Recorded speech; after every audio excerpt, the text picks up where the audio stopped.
So our next speaker, and we're going to delve a little deeper into this, is going to speak to you about smart contracts. Specifically, will smart contracts outsmart lawyers? Inessa Santos has been practicing lawyer in Florida for 15 years. She specializes in startup and emerging technology companies who are often in development of proprietary intellectual property.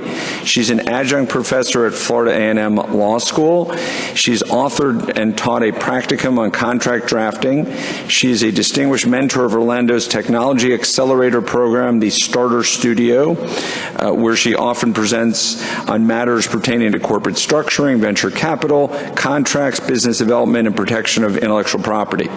She's also a member of the Florida Bar Standing Committee on Technology, where she's tasked with identifying and preparing subject matter on advanced issues in technology for consideration of topics for continuing legal education like this one. She's fluent in Spanish, conversational in Portuguese, comes in very handy because she does a lot of business with South American clients seeking avenues for immigration investment in the U.S. So Inessa Santos is going to speak to you about smart contracts. Inessa?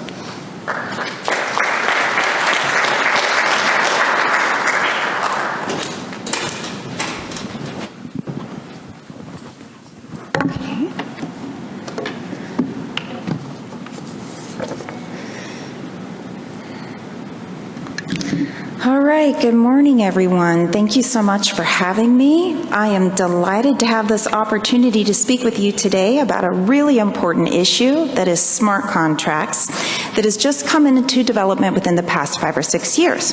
So it really just has a half-life of blockchain. Now, the gentleman who is largely credited with the invention of smart contracts is named Vitalik Buterin. And in a recent interview given on TechCrunch, he explained that when speaking about smart contracts, that you really need to know your audience. He says there are 2 kinds of folks that you got to keep in mind when you're talking, and so I thought about this when I was preparing the presentation for today. The first kind of person is maybe someone who hasn't heard of blockchain, or maybe they've heard of it, but they don't really know much about it or how it works. And then, of course, obviously, the other kinds of folks are those that do know blockchain. And so, how does this thing work here? Aha, good, excellent. So, like blockchain, the topic of smart contracts is highly technical. So, considering Vitalik's advice, I developed this presentation with 2 goals in mind.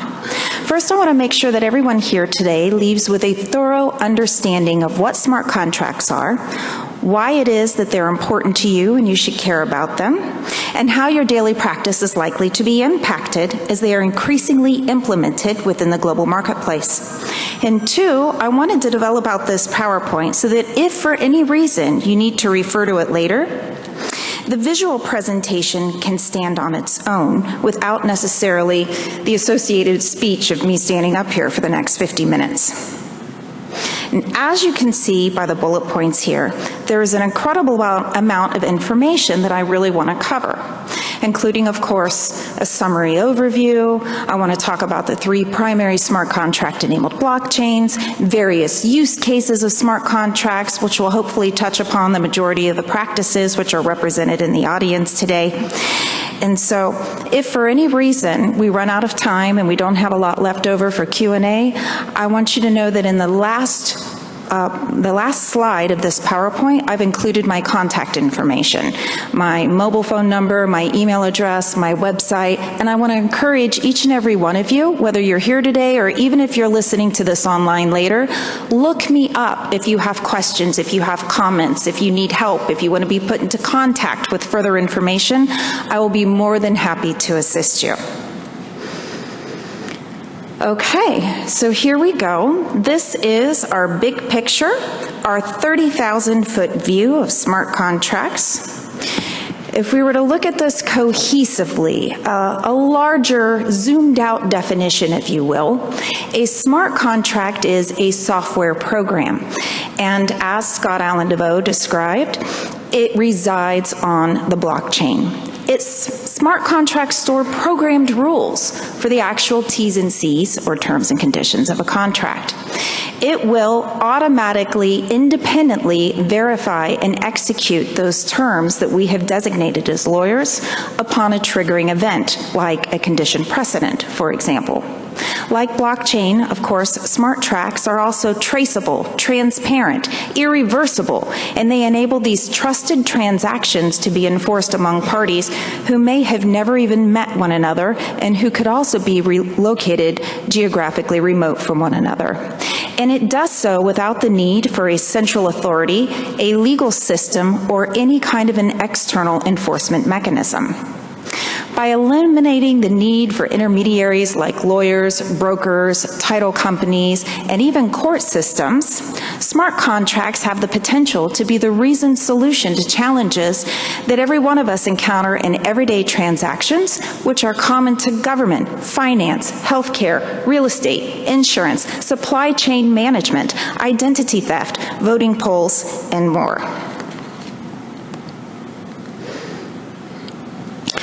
When approaching a new topic for the first time, oftentimes it's really helpful to take a look at the course of development so that we can position it more within a historical context. This morning, we have had the great opportunity to hear about blockchain on a 101 level, as well as Bitcoin and other digital currencies. For the past several years, these matters have been building into a sort of a fever pitch that climaxed around in December when Bitcoin hit its all-time high. And while smart contracts are indeed inextricably linked to blockchain technologies as well as digital currencies, they are actually wholly unrelated in a somewhat paradoxical matter. This fact will become more evident as we continue to work throughout the presentation. In 1996, Nick Szabo, who is actually a world-renowned contracts lawyer as well as a computer scientist, who is credited with first inventing the concept of smart contracts, he theorized back then in a white paper that smart contracts are a set of promises, which we all remember that fundamental rule from our contracts class, and it's 1 L's or 2 L's. These promises are then translated or programmed, if you will, into actual code, a programming language.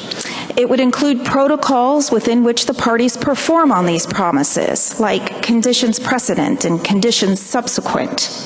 And then all of this has the potential to be embedded into both hardware and software for auto execution. In 2001, Bram Cohen authored BitTorrent, which was arguably the world's first distributed application, a peer-to-peer file sharing network which would allow users to distribute content quickly and easily around the world.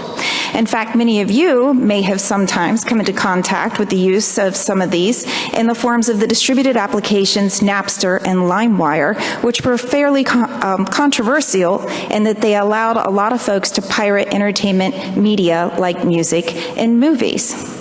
In 2009, as we learned in this morning's presentation, Satoshi Nakamoto, who is actually an anonymous fictional character that many credit to be Nick Szabo, he launched the Bitcoin blockchain. Of course, we've learned that that is a traceable, transparent, immutable, and decentralized peer-to-peer network with shared memory that enables these trusted transactions for digital currencies without a central regulatory authority like a bank or the Federal Reserve.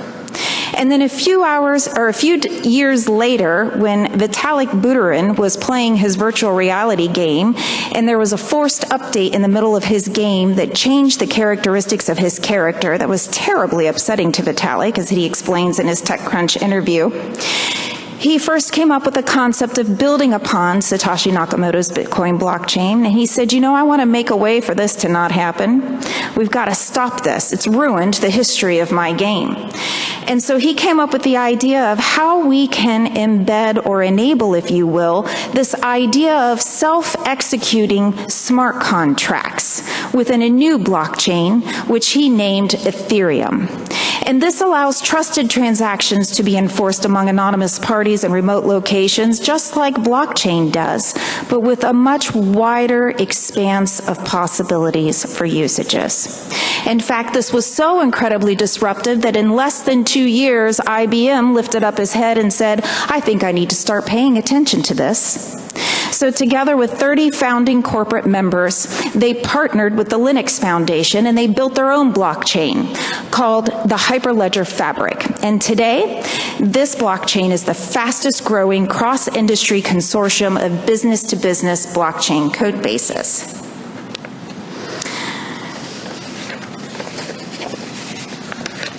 Continuing, let's go ahead and drill down and unpack this a little bit more step by step, working through the list of objectives that we first outlined in slide number 2. So far, we've looked at smart contracts from a 30,000-foot view, and they see where they are positioned in the timeline of historical development. But until now, we still kind of lack defined, relatable meaning. So what are they really? Well, as I described just a moment ago, a smart contract is a set of promises, including protocols within which the parties perform on these promises. And they're implemented by a software program that resides on a blockchain. But the way that this actually functions is that the program contains if this, then that rules. And this is really important in the art of computer programming languages because it has to be sequential step by step. Hence, we use this literal phrase in computer programming called if this, then that. And that's how we define the rules of a smart contract. Of course, it will verify the integrity of the contract, like the identities to the party of the contract, the order of events in which things need to happen, whether or not they happened in that order, and what to do in case something goes wrong. And if everything goes well, it will automatically execute those terms once certain conditions are met. Nick Szabo, the contracts attorney and computer scientist that we just talked about a moment ago, well, he likened the common vending machine to be the primitive ancestor of modern smart contracts. He described that if you insert $1 into the vending machine and then you press a code like B12, then the machine will dispense the coded item plus any change. And it does this by utilizing a set of encoded rules, and it comes with a mechanism to keep it secure. Well, secure enough for your $1 snacks anyway. But modern-day smart contracts go far beyond the vending machine to embed contracts in all sorts of property that is valuable and can be controlled by digital rather than mechanical means. In spite of the simplicity of the vending machine example, contract prose that we attempt to translate into programming code to be executed independent of the parties' actions to the contract sound like it could raise some really interesting questions from the perspective of the practice of law. For example, as a lawyer, I am not a computer programmer. I have absolutely no idea how to write in programming code. In fact, the last contact I had with programming code was many decades ago, and I know that I'm aging myself up here, but it was DOS way back in undergraduate school, just when the internet was getting up and running. And so it's got absolutely no application to what's going on these days. So if there was a bug in the code, well, I wouldn't know how to find it. And given that blockchain is immutable, right, and smart contracts live and operate on a blockchain full time, well, aren't they immutable too? So what do we do when the parties to the agreement want to execute, or they want to modify their terms in the middle of the process? This actually happens to me as a transactional lawyer on a regular basis. And how on earth would I litigate programming code? I mean, I did have a little bit of litigation experience as a public defender years ago when I first got my Florida license, but I wouldn't necessarily know how to litigate issues of programming code. So as the practice of law evolves, perhaps we ought to consider whether or not we need to develop a new field of expert witnesses who can advise and testify as to programming language and the relatability or the translatability of contract prose into programming code. And so then I asked myself, this sounds like that this could turn into a hot mess. And why on earth would anybody want to do this? And so, based upon my extensive research, I learned that there are 4 primary reasons as to why it is that society is pushing us in this direction, willingly or unwillingly, as the case may be. Autonomy, automation, dispute resolution, and enforcement. Tim Draper is a really influential gentleman out of Silicon Valley who is a venture capitalist and a political activist who is credited these days with actually, as of yesterday, the Drudge Report reported that he got the required number of signatures to put the breakup of California into 3 independent states to a vote on this November's ballot. So when he was inquiried about, these concepts and what he thought about it, well, he's really encouraging the shift to utilize and incorporate blockchain and smart contracts in industries across the board. He stated that if we combine Bitcoin, blockchain with smart contracts, and artificial intelligence, we have the opportunity to create the perfect, insert autonomous bureaucracy. Professor Szabo of the New York Law School and a Coin Center fellow, he states that the idea underlying smart contracts is that software can automate much of the contracting process. Now, I wasn't too happy to hear about this because the bulk of my practice relies on actually native drafting contracts, and I'm thinking this could put me out of business. I've got to figure out how to get ahead of this. Jeff Garzik, co-founder and CEO of Block, states that smart contracts guarantee a very, very specific outcomes, and that there's never any confusion and there's never any need for litigation.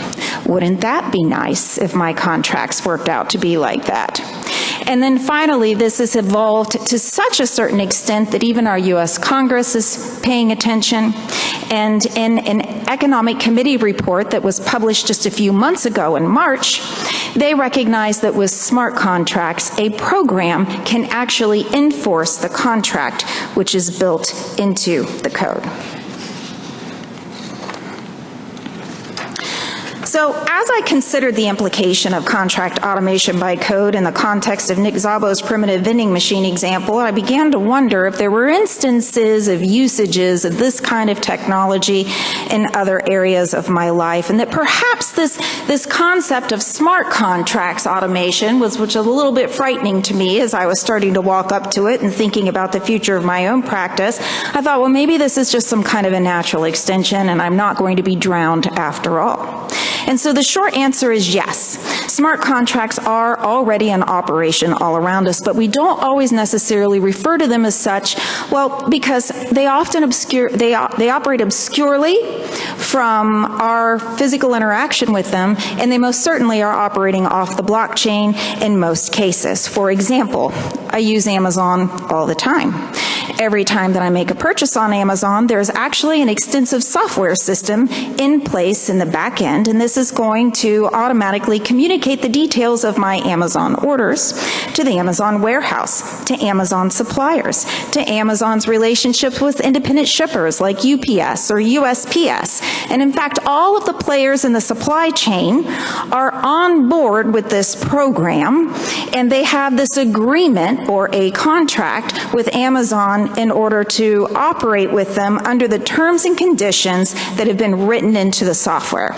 The same can be said of any automated billing transaction, which many of us use to free up our time on a monthly basis. In the second example of early smart contracts at work, we see here that I have written a check out to Florida Power and Light for $145.88. And if any of you have lived in Southwest Florida, you know that I am lying. I spent 15 years in Naples, and your electric bill during this time of year can often, well, in May when I wrote this, can run into $300 and $400 a month. So this is just wishful thinking on my part, I believe. But if you've ever set any one of these up, you know that the way it works is that you log into your electric company account with Florida Power and Light, or whatever your energy company is.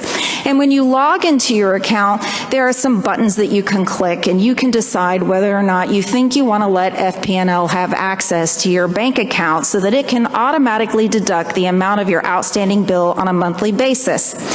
And if you decide that you want to do that, you have to give them a certain quantity of information about yourself, your bank account, maybe in some circumstances with other service providers, your personal credit card information. But the whole point of this is that you're actually consenting to this. And if you're consenting into this relationship that is going to be governed by these terms and conditions that you have to agree to by clicking a button on the bottom of the page, you have just executed yourself a smart contract. Why? Because once you set it up, it just runs all by itself, all on its own, and you don't have to think about it, except if 2 weeks after you think your bill was supposed to be paid, you didn't get an email confirming saying, "Thank you very much for your payment." Right, but these examples largely represent transactions which occur between businesses and consumers. But what makes blockchain, enabled with smart contracts unique is that it provides a similar forum for automation of contracts to occur person to person. That's what's interesting about this. And so as we learned in this morning's keynote presentation, the Bitcoin blockchain was the very first system that allowed people to engage in a particular kind of transaction, a financial transaction, directly with each other without having to go through any kind of a central authority like a bank. If you look at the second example, you'll see in the middle I've got an icon there that is supposed to represent a bank. Hopefully I did that relatively successfully, but you see they're there in the middle of the transaction, and the idea with blockchain and smart contracts is that you don't need that anymore. Bitcoin does this presently by using a primitive programming script like subtract coin from X, add coin to Y. Of course, I'm oversimplifying. And in so doing, that is how blockchain completely negates the need for a central banking authority. But as we will see, as blockchain and smart contracts become increasingly sophisticated, other middlemen traditional to common everyday transactions will continue to be phased out as well. So, as we learned earlier, there are literally thousands of blockchains that are in operation, and thousands. I think actually I have a buddy of mine who's a computer programmer, and he programs in blockchain. And he told me 2 days ago that there are 10,000 digital currencies out there. So that would be an awful lot of material to cover, and I don't think we have time for that today. So I'm going to limit our discussion on the application of smart contracts as examined through 3 primary blockchains upon which smart contracts are operating. That is Bitcoin, Ethereum, and IBM's Hyperledger Fabric. As we learned, the world's first generation blockchain, created in around 2009, was Bitcoin. We learned that it is open and publicly accessible, and that it has issued its own currency called Bitcoin, which has been used largely to fund its continued operation. And while Bitcoin presently uses a more primitive programming script, which enables an extremely limited scope of operations to occur on its network, what I want everyone here today to understand is that big changes are underway so that it can remain competitive against a growing force of more sophisticated blockchains. The RSK project, in particular, has plans to expand upon Bitcoin's native programming language so that the network will become fully enabled to automate contracts with more complicated terms than subtract coin from X and add coin to Y. Likewise, although the network can currently only handle adding a few blocks to the chain per second, transactions. It's actually much less than a few blocks. As we learned earlier, there's about 2,020 transactions per block. It literally, you can only do about 3 to 4 transactions maximum per second right now on the Bitcoin blockchain. But that's going to change with the RSK project. They're developing out what is going to be called the Bitcoin Lightning Network. So don't call the Bitcoin blockchain the Lightning Network right now when you walk out of here. It's not here yet, but it's coming. And the big news is that this transition is going to allow Bitcoin to validate millions to billions of blocks per second and make payment per click possible without custodian. Goodbye, Visa. They're literally going to leave Visa in the dust. And as we learned earlier in our timeline, 4 years after Bitcoin's debut, Vitalik Buterin, who was actually only aged 19 at the time, that blew me away. I was definitely impressed to learn this. He launched his own blockchain at age 19 with one very important distinction from Bitcoin. And while, like Bitcoin, Ethereum is open and accessible to the public, and it has also issued its own coin, which can largely fund its own continued operations, and that is called Ether. What makes Ethereum so remarkable is that Vitalik invented a totally new programming language called Solidity. Solidity is so thorough, it is so complete, that it has actually enabled the entire universe of possibilities of programming language, for contract language, to be automated on the Ethereum network. Computer science has called this particular kind of programming language that encompasses the universe of possibilities Turing complete. And this is what is the big deal. This is what is going to change absolutely everything. And it's why Bitcoin is in such a hurry to evolve their network. Because if you can translate all of your contract pros into Solidity code, you can automate any kind of contract imaginable with any sorts of terms and conditions imaginable on the Ethereum network. And you can do this today. But today you cannot do this on the Bitcoin network.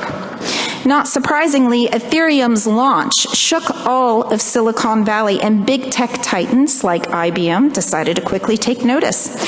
Recognizing the endless possibilities of using transaction automation to solve big world problems suffered by businesses worldwide, IBM resolved to build a consortium blockchain, which would provide private, permissioned-only access to member businesses that chose to participate. Because this is a members-only network who pay for their access, there was no need for IBM to issue its own digital currency in order to fund their project. However, they did take a page out of Vitalik's playbook, and so IBM and their consortium members, they built their own Turing-complete programming language, which is in competition with Solidity. The IBM language is called Golang. And in time, the network has grown to encompass a collaborative effort of over 200 industry titans to create enterprise-grade open source distributed ledger frameworks and chain code bases that go on to support continuing use cases, field trials, and deployments across a variety of industrial sectors, many of which we're going to look at today. Because this network is permissioned, they don't have to worry about issues that some of our other public networks have to worry about, like scaling. And in this sense, of course, because it's private, the privacy is guaranteed. However, because this is a closed permission-only blockchain, IBM has sacrificed an important degree of decentralization in favor of privacy. However, whether this is a meaningful distinction remains to be determined because the network was only birthed less than 2 years ago.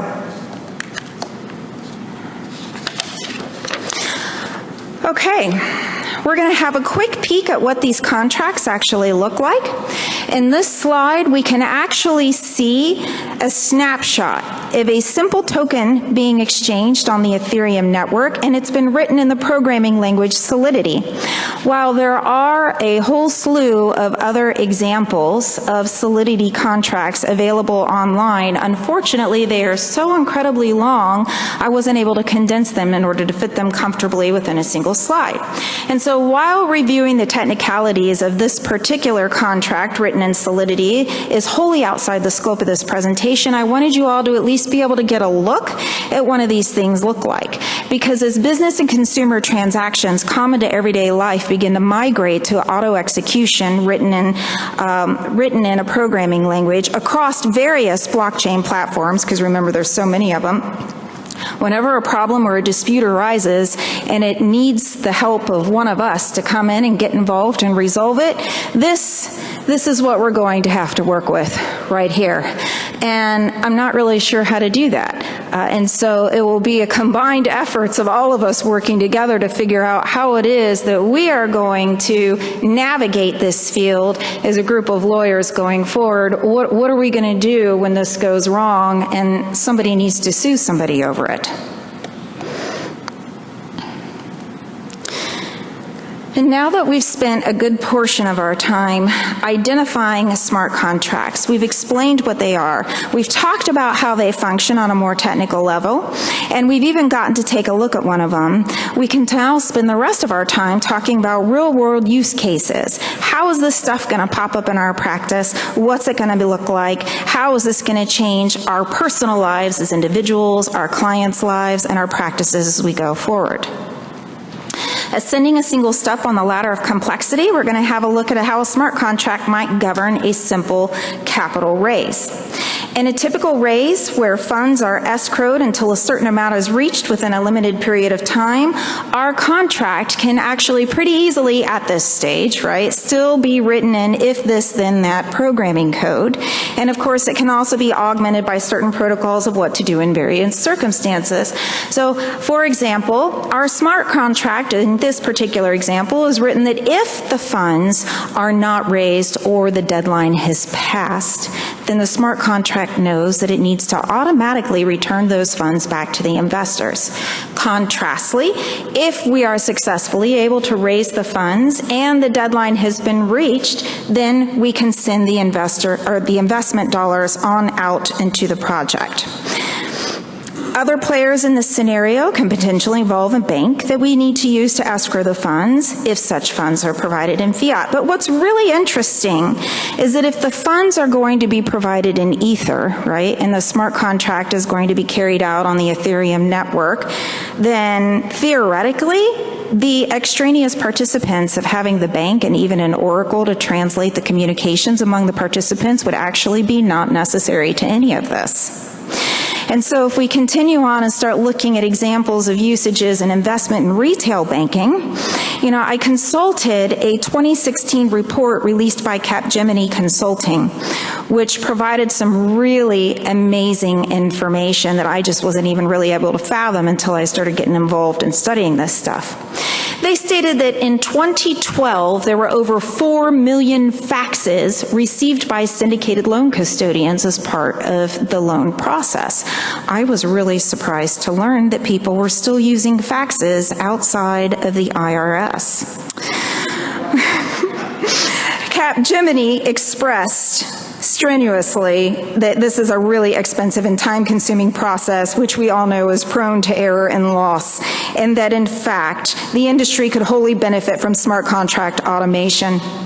According to their study, automating the loan syndication process could actually benefit corporate clients by reducing settlement cycles from more than 20 days down to 6 to 10 days, thereby cutting it essentially in half. This could also lead to 6% growth in future demand and lower operational costs for banks.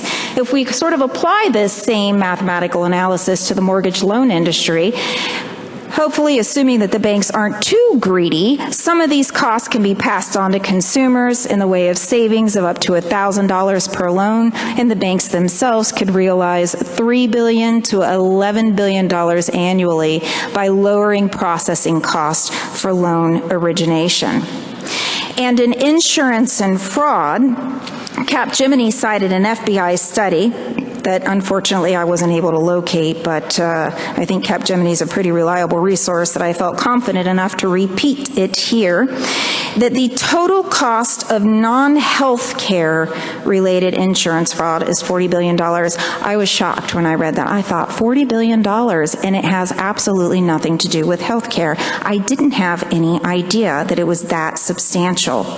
And so they related that if they could automate the process of insurance claims for events that can be independently and automatically verified, like flight delays or cancellations, crop failures, natural disasters, that it would substantially reduce the instances of fraud, right? Why? Because everything is immutable, it's unchangeable, and it can totally be verifiable because it's creating this audit trail. We learned about that in the previous presentation. So in so doing, this would result in substantial reduction of costs, risks, error rates, and reconciliation process while allowing all stakeholders in this particular industry to have a shared, mutualized infrastructure. Also, which was interesting to learn and think about, this could free up capital as well as aid with compliance and regulatory reporting. And I thought, I don't know how this would necessarily impact our colleagues and friends that do a lot of regulatory reporting and compliance. This would definitely be something that they would want to take a look at. Likewise, smart contracts employed in the healthcare industry have the power to radically improve patient care. Imagine if doctors new to a patient had a complete record of the patient's entire history starting from birth. They could provide more accurate diagnosis, they can provide better treatment choices, and more cost-effective care. Similarly, the healthcare industry at large could utilize smart contract records stored on a blockchain to supervise drug intake, drug distribution. This is of critical importance, especially during the opioid crisis that we are experiencing across the nation today. They could actually help augment regulation compliance and for managing healthcare supplies, not just pharmaceuticals.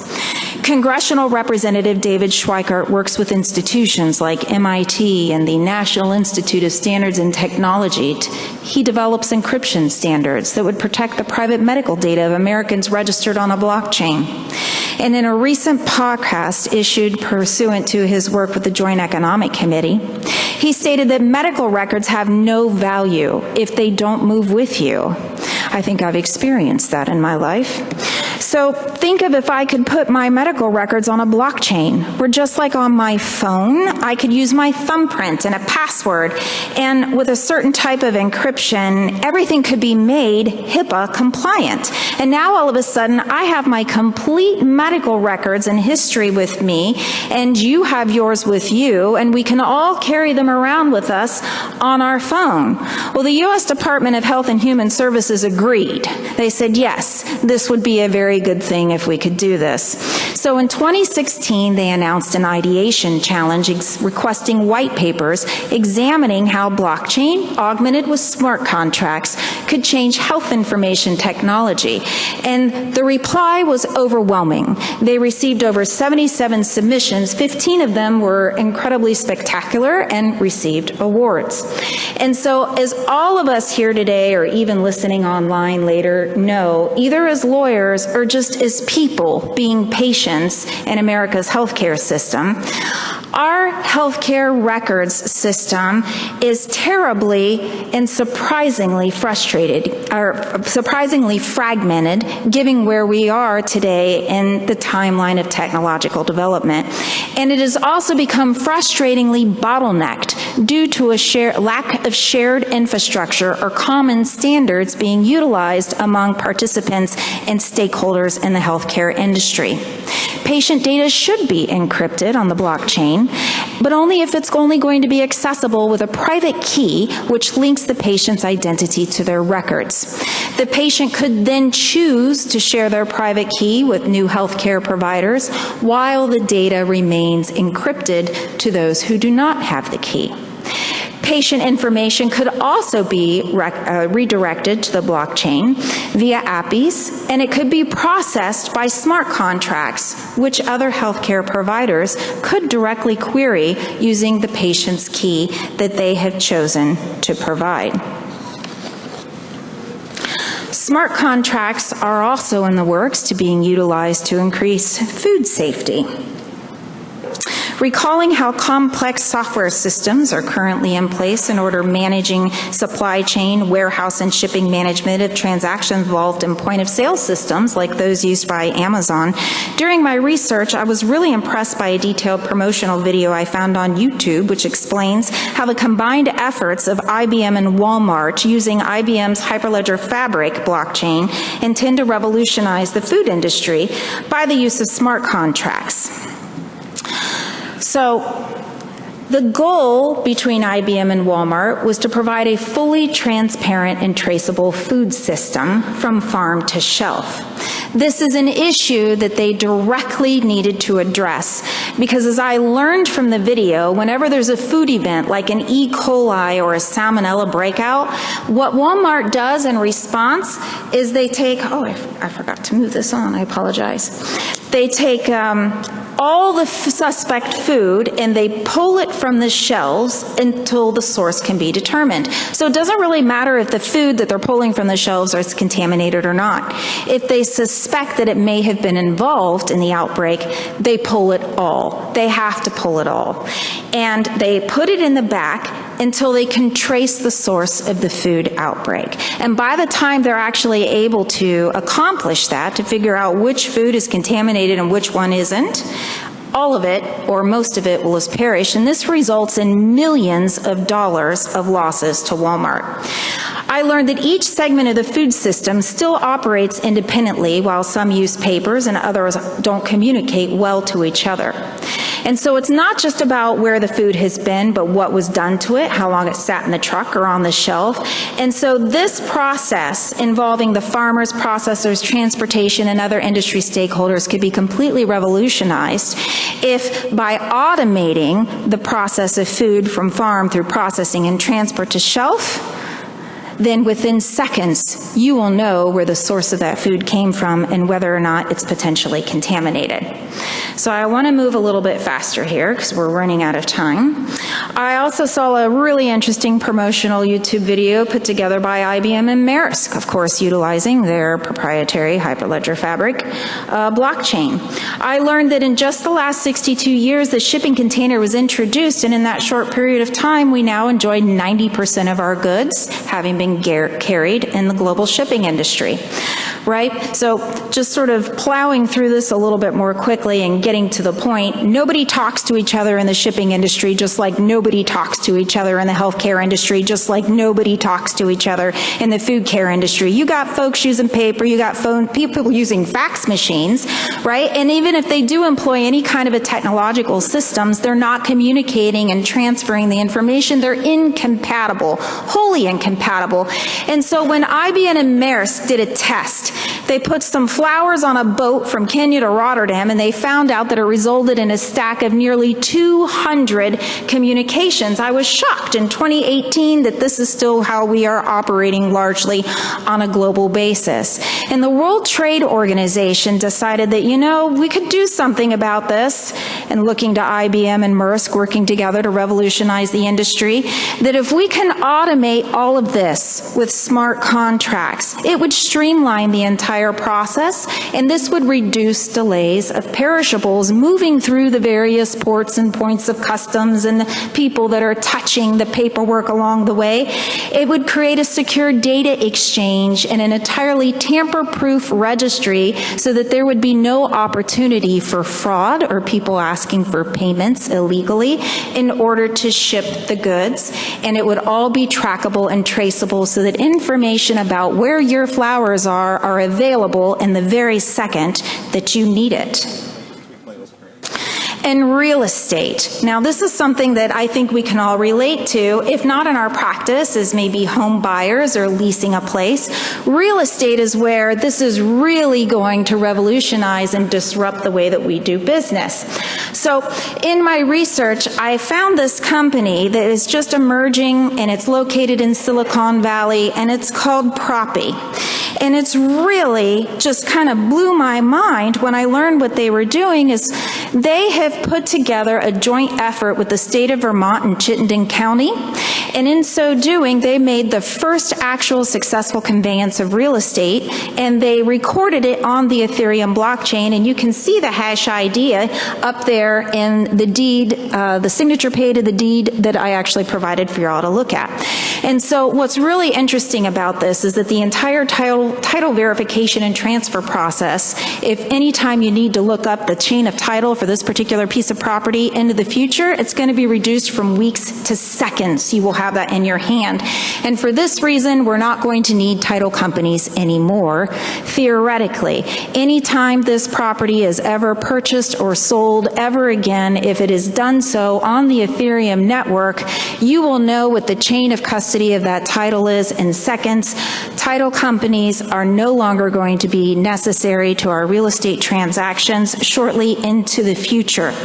And likewise, we won't be needing title insurance because this is immutable technology. There will be no challenges that will be able to survive a motion for summary judgment.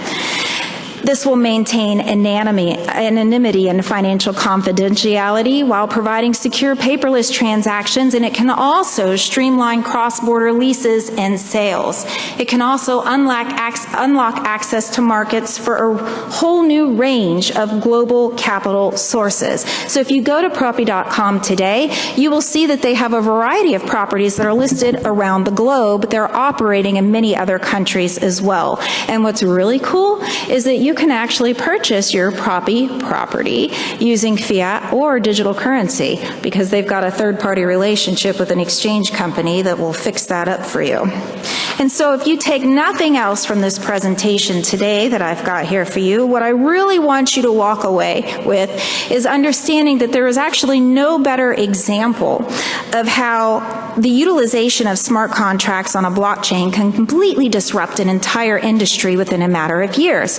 For if this is how we were doing business back in 2007, just prior to the our national real estate mortgage collapse, right? If all of our real estate and all of the mortgages that had ever been recorded were recorded on the blockchain, then we wouldn't have had loss of title. We wouldn't have confusion as to the secondary and tertiary mortgages that were issued and that were lost and who owns what and who's got right to the deed and all of the litigation surrounding all of this.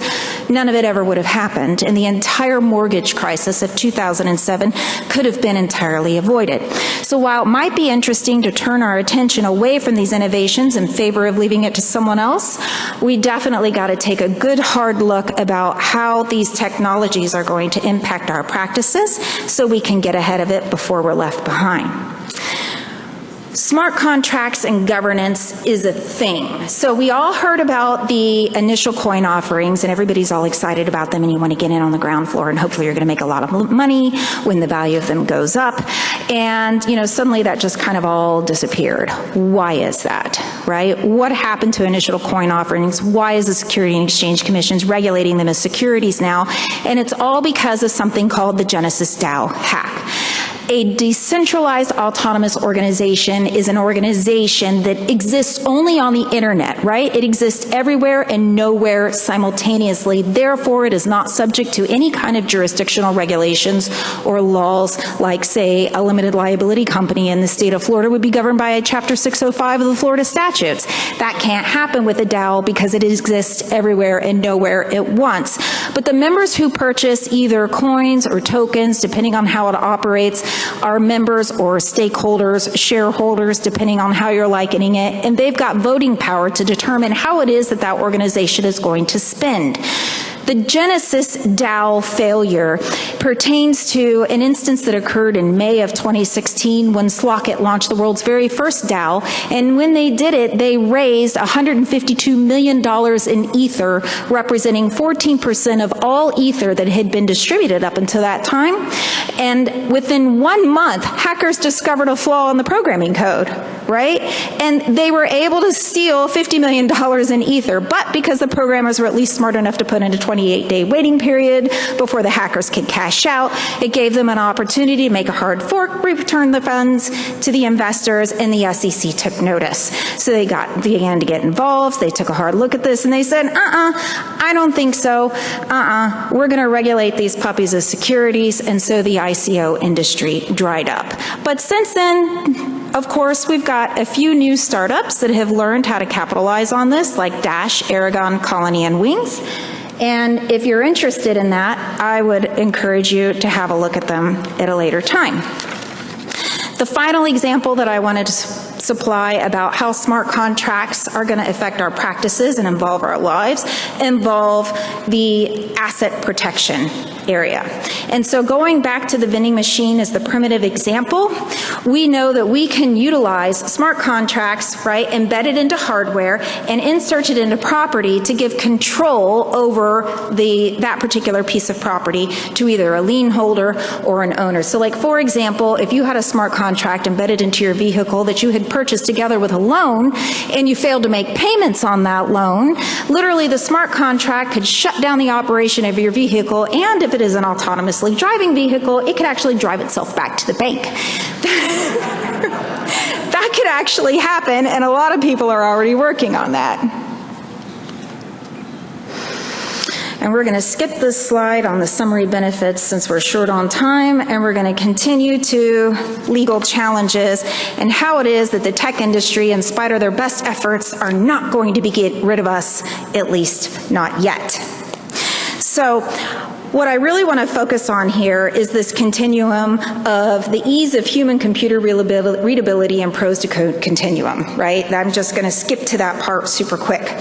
We were all taught in law school the importance that we need to speak plain English and stop talking about things in Latin.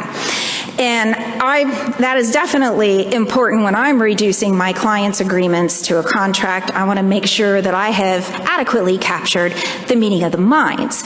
And there's a lot of tools that we can use to help us do that today, like the graphics that I have included in my PowerPoint presentation, which Microsoft Word has so conveniently made available to us all. But this becomes increasingly challenging when we think about how it is that we might not be speaking in Latin, but we might as well be if we're going to be speaking in Solidity, right? Or Golang, for that example. And so what I wanted to point out to you today is that there is a global initiative called the Common Accord. You'll see in the second paragraph under the enforcement and adjudication block. And this is an initiative between computer programmers and lawyers worldwide to create global codes of legal transacting by codifying and automating legal documents so that we can auto-translate clauses from prose into code, which would simplify their interpretation by both lawyers and our clients and court systems and all the other players. And then finally, the future of smart contracts. What can we expect tomorrow? Well, the UNID 2020 Alliance is going to create a global identity system based upon India's Aadhaar program and China's WeChat app to sort of see about successes and failures in doing so, with the goal of meeting 4 characteristics: that the global ID that is assigned to you be personal and that it is unique only to you, persistent, it will follow you from cradle to grave, portable because it can be accessible anywhere, anytime, and private, hopefully private, right, that only you can give permission to use or view your data. Now, of course, these things, all technology, can be used for evil just as well as it can be used for good. And so just for a fun little scenario for us to think about, right, a government could potentially harness smart contracts on blockchains together with geolocation and biohacking. They could tag people like registered sex offenders, probationers, refugees, undocumented persons, or other societal indesirables, so that if they attempt to remove the digital tag or fail to appear in court as required, then the geolocation device could be remotely activated to signal nearby law enforcement so the person can be promptly taken back into custody. But that's why we're all here today. We are going to make sure that doesn't happen. Okay. Finally, I've got some selected references here if you want to have a look at this. Of course, the PowerPoint will be available with your subscription to today's event. This represents about half of the sources that I accessed in order to prepare today's presentation. I thought these were the most important ones that would be helpful to folks wanting to learn about it. And as promised, there is my contact information. If any of you all want to look me up later, you've got questions, comments, you want to be put in contact with folks that are a lot smarter than me about this kind of stuff, I will be happy to hook you up. Thanks everyone for your time and for your attention.